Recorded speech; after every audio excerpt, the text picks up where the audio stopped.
How's it going, everyone? My name is Forge and welcome back to a brand new video. Now today we have ourselves a brand new beta for Minecraft Bedrock, aka Windows 10, Xbox One, and Android devices. Now this is the best beta that we've had in quite a while because we finally got shields, we got ourselves some brand new villager skins, some brand new villages, Pillager Outposts, brand new mobs, new blocks, and much more. So we're just going to go ahead and get right to the features right now because we have so many to talk about. So the first feature is going to be the brand new villager skins. So we got ourselves some brand new villager skins. So depending on the biome that you're in and depending on the village that you're in, you'll get yourself some brand new biome dependent skins. So if you're inside the plains, this is what all the skins will look like. If you're inside the savannah, they'll be wearing red skins. If you're inside of, let's say, a jungle, they'll be wearing jungle related skins, aka like greenish brownish skins, which is going to be quite cool. And if you're inside of a taiga, it's going to look similar to how these do, but they do look really great within all the different biomes. So along with the villagers, you'll find some brand new houses inside the different villages. So that's right, villages, they now look like this now. Now this isn't what they look like in all the biomes, okay? If you're inside of a savannah, they're going to be having huts. If you're inside of a taiga biome, they're going to be having some nice little log cabins. If you're inside of a snowy plains, they're going to have some nice little ice houses to live in. So it's like igloos to live in, which is actually going to be quite cool, and so on and so forth. But there is no such thing as a jungle village, and there is no such thing as a swamp village. But there are swamp villagers that are going to be wearing purple skins, so do keep an eye out for that. But with that one, we're not going to move on to the next feature, which is going to be involving the Wandering Trader. Now, the Wandering Trader, he can be found within the villages of Minecraft, and you'll be able to go ahead and trade with them. Now, the trades that this guy offers you is not as many as we would like, but as of right now, it is in early stages, so it could all change. But as you can see, you can go ahead and get yourself sea pickles, you can get yourself cacti, and so many other things. But once you go ahead and trade with them, he's not going to unlock any more trades. So for example, if I go ahead and grab myself some emeralds, I'm actually going to go ahead and do that right now. I'm going to go ahead and trade him these emeralds, and I'm just going to go ahead and get myself a beautiful piece of sea pickle, and there we go. And another thing is that once you go ahead and make the trade, there will be an X right there, but once you go ahead and back out and you go ahead and go back in, then it will be there. But on Java Edition, there is a little bit of a bug, and even on Bedrock Edition, to where you will not unlock any more trades, which is actually quite unfortunate. But he will still have the particles right there, so do bear that in mind.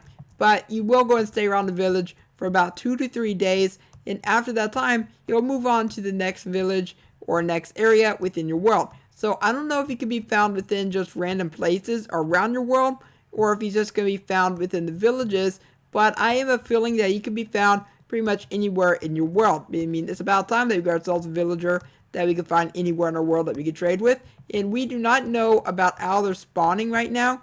Like, we don't know how rare the spawning is, stuff like that, but pretty much that's it for that. But for that one, we also got ourselves another type of llama. Now this is the Wandering Llama. Okay, the Wandering Llama, it is a brand new mob, like it's a separate mob on Java Edition, but if you're playing on Bedrock, there is no spawning for the Wandering Llama yet, so I don't know if that's a bug that might be coming within the next beta. I mean, we don't know yet, but you will be able to go and find yourselves these brand new llamas, and the one sad thing is that you will not be able to go ahead and tame them. So these guys, they are tamed to this dude. They're not tamed to you. So you can't actually sit on them.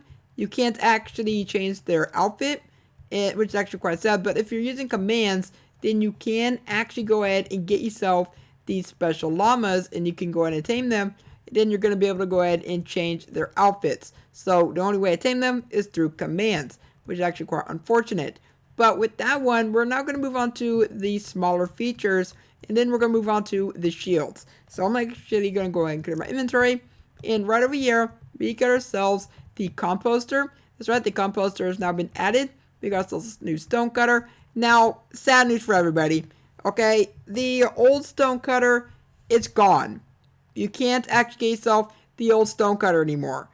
It's actually quite upsetting. I mean, I wish it would have kept in there and called it old stone cutter, but they completely removed it. So a big piece of Minecraft history is now gone. Okay, a big big piece of Minecraft Bedrock history is gone, which is actually very, very upsetting. But we also got ourselves the stonecutter, and you also got ourselves the campfire. Now, these items, they have no functionality yet, but I'm hoping that in an upcoming beta, they will gain their functionality, aka cooking for the campfire, and as well as the blast furnace and much more. But I'm just going to go and clear my inventory, and we also got ourselves the grindstone. I believe that the grindstone now actually got its crafting recipe, so you can go ahead and craft this up, but you still cannot use it. And we're now going to move on to some blocks that actually do have some function. Now, the loom is a very cool block. It's a very much needed block, because this will allow you to go ahead and craft up different banner designs. And that's the recipe right there. It's just going to be 2 planks and 2 string right there. Now, it doesn't have to be oak planks. It could be any plank of your choice.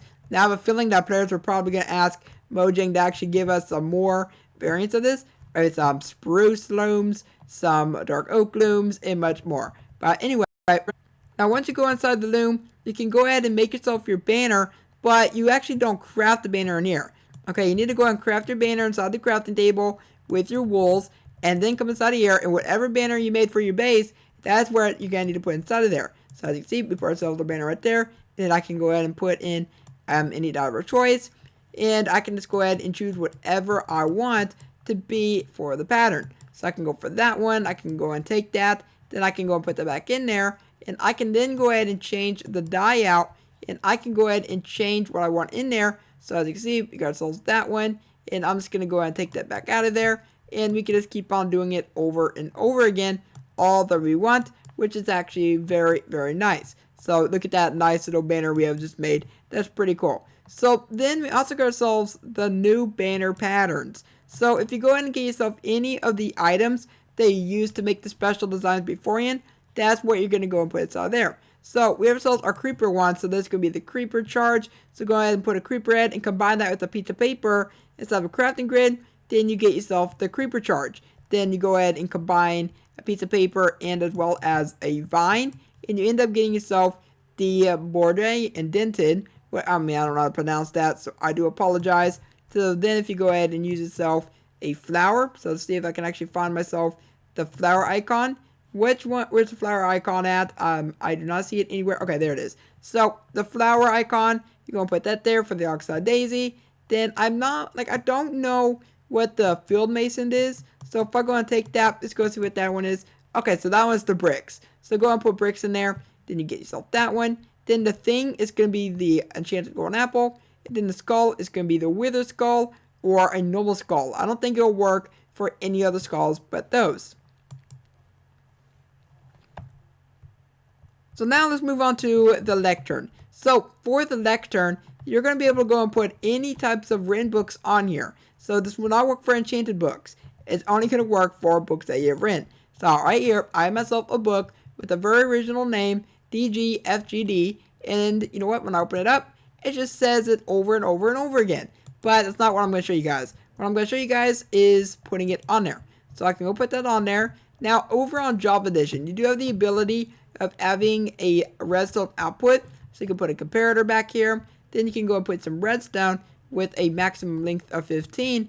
And depending on how many pages that you have, it's going to go ahead and divide all of the redstone signals by that many pages. So if you have yourself 3, it's going to divide each piece of redstone by 3. So each page is going to have their own type of special redstone strength. But if I go ahead and come over here, we actually do not have that ability yet, which is actually quite unfortunate. Now, if you do want to go and get your book off of there, then go ahead and whack it. That's right, you just whack it, and you just get your book back.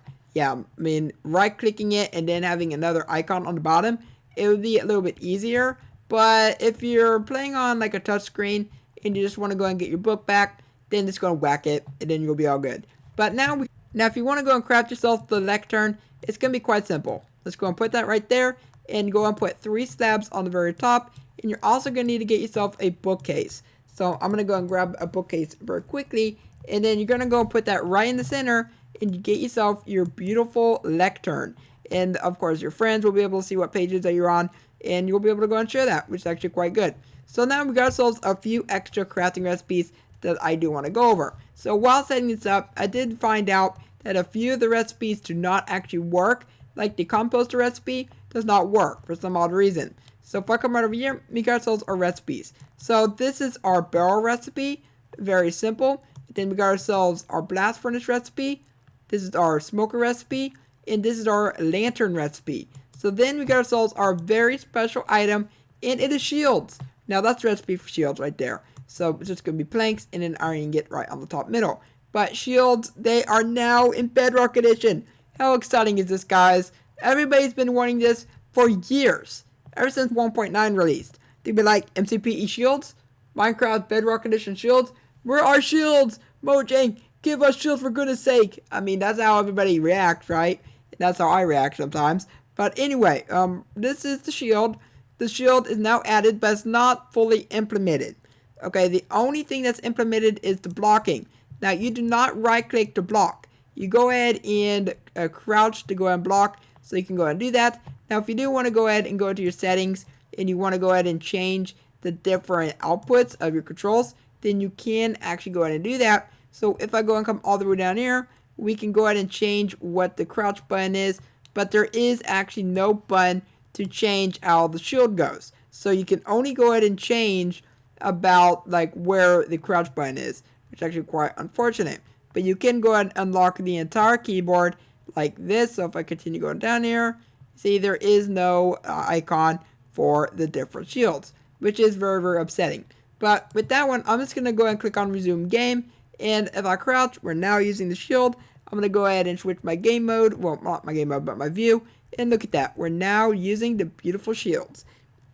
Now, one more thing I thought I'd go and mention about the shields is that you're not going to be able to put any types of banner designs on them, which is actually quite unfortunate. But as the time goes, this is still early access, and we now have shields within the game, which is absolutely awesome. And you just go and put that in your offhand slot if you do want to go ahead and use that with a sword and stuff like that. But anyway, we're now going to move on to a few more features. One being is that the villagers now have a schedule. That's right, they have a small schedule. So right now you actually can't tell what the schedules are. But as you go around the villages, you'll find villagers going to their houses. You'll find villagers doing whatever they do best. And one other thing is that they can actually sleep at night in beds now. I'm not kidding you guys. So if I go ahead and do time set night, I'm not sure if we're going to be able to find ourselves any villagers sleeping in a bed. But it is a thing that can happen now. So I'm going to go ahead and do time set midnight. And this is what happens with the different villagers. It's going to end up spawning a bunch of zombies. So we don't have any zombies around here. How about I go ahead and switch it to peaceful mode? Alright, we're now in peaceful mode. And are we going to find any villagers sleeping in their beds? Hello, Mr. Villagers. Do you want to sleep in your beds? Yeah, we're probably not going to find any villagers sleeping in their beds. But just take my word for it. They now sleep in beds, which is very, very awesome. And now for the next feature on the list, it's going to be the Pillager Outposts. Now, the Pillager Outposts, you can find them in several different biomes. You can find them in the plains, taiga, savanna, snow plains, and deserts.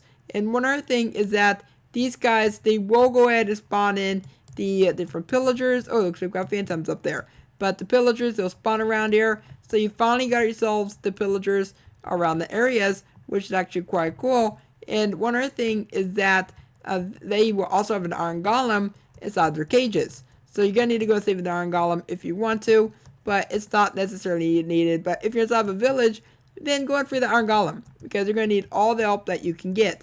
But the Pillager Outposts, they do look absolutely amazing, but you can also go ahead and find yourself some really great loot, such as bottle enchantings. You can find carrots, you can find peanuts, maybe potatoes. I mean, they look like peanuts to me, and much more. And one other thing is that we're going to go and talk about the final feature right now.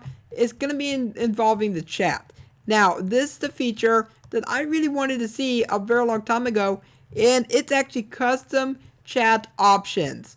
They actually implemented that to the game. Now, it's not within the changelogs, so I don't know if this was within the previous betas, but I know it was not, because I've been playing within the 1.9 betas, and I have not seen anything to do with this. But if I come inside of here, look at that. We now got ourselves our chat settings. So if I come right up here, we got ourselves the mute option, so we can go and mute it, stuff like that. We also got ourselves the font, so it means that players are going to be able to introduce their own types of fonts to the game, which is actually going to be quite cool. Now this is the default font for Minecraft. If I come here, see, this is the default font. But if I switch it to if I switch it to NautilSens, this is what it looks like now. It looks so clean, looks so nice, and I think that so many players are probably going to use this. I mean, I'm definitely going to use this because it looks so much better than the Mojangles font, and most importantly, you can go and change the color of it as well. So if you go and change dimensions, like if somebody mentions your name, then it's going to be this certain color. And then you can also go change the chat color. So you can have green, you can have red, but red is probably going to get a little bit confusing. I kind of wish that we had a way to change the error text as well, but maybe that'll come later on. We can also have yellow, we can also have white, and we can also have ourselves light purple, and much more. I mean, it's just really nice. And with that one, that is it for this snapshot. So many features. Did I not tell you guys in the beginning of the video that we had so many features to actually go over? I mean, I'm serious. That's a lot of features. But I will also have a snapshot video out later on today. So do keep an eye out for that one whenever I do end up releasing that video. Now, please let me know which feature is your favorite down below in the comments. And if you guys enjoyed this video, then also let me know by leaving a like on it and subscribe for more videos by me in the future. And for now, I hope that you have a logical day.